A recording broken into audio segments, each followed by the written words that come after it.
Hello, brains and hearts! I suspect you know who I am, but you might not know why I'm here. First of all, people get a lot of messages about the holidays and how they should be. These messages, they might come from TV, movies, other people, songs, or even YouTube channels.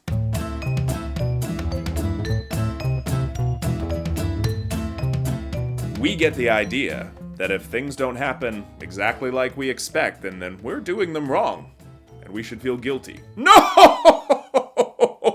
Your life isn't a movie or a greeting card, and you shouldn't feel guilty if it doesn't turn out the way you expect. On that note, Santa has a bit of a bone to pick with Norman Rockwell. I don't dance around the workshop with a bottle of cola. No!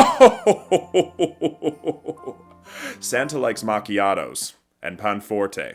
And I always make sure to stop in Tuscany whenever I'm flying over the Mediterranean delivering gifts. The point is that holding yourself to the perfect holiday can hurt you if you're too strict about it. It's one thing to have a goal in mind, but it's another thing to think that you're a failure if something goes wrong. Some people have complicated histories with their families, their childhoods, or any number of other things. And that can make the holidays a complicated time. Close relationships can be stressful, no matter who they are.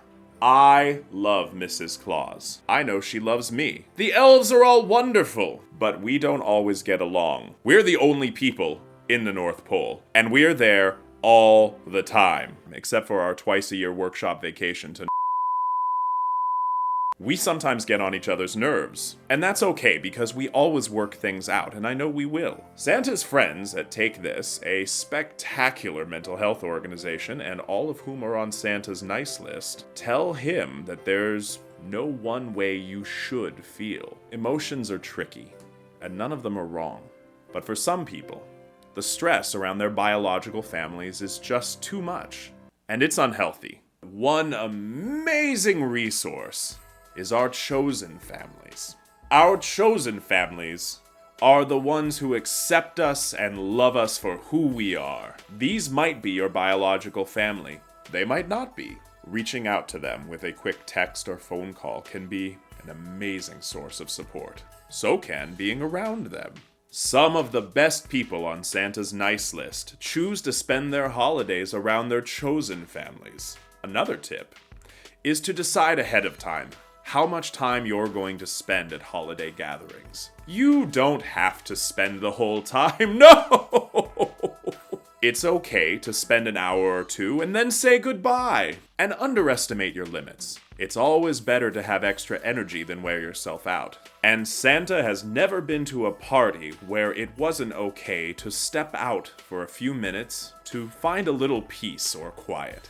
Bathrooms are also a great place to take a break for a few minutes. It's also okay to find a buddy at a party who you trust and who brings you comfort and joy. It's okay to ask permission to spend the party with them because there's lots of people there.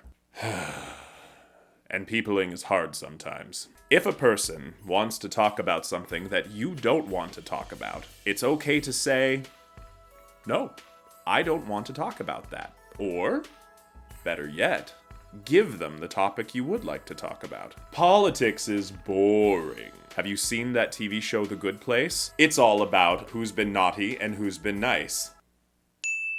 If you're curious to learn more tips about taking care of your emotional and mental health, make sure to go to the website takethis.org. Now, Santa needs to go prepare for the big delivery!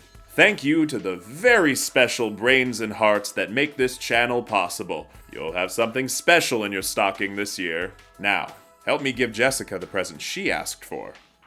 Like, subscribe, jingle the bells, and go find a million other people and tell them to do the same. Bye, brains and hearts, and have a Merry Christmas!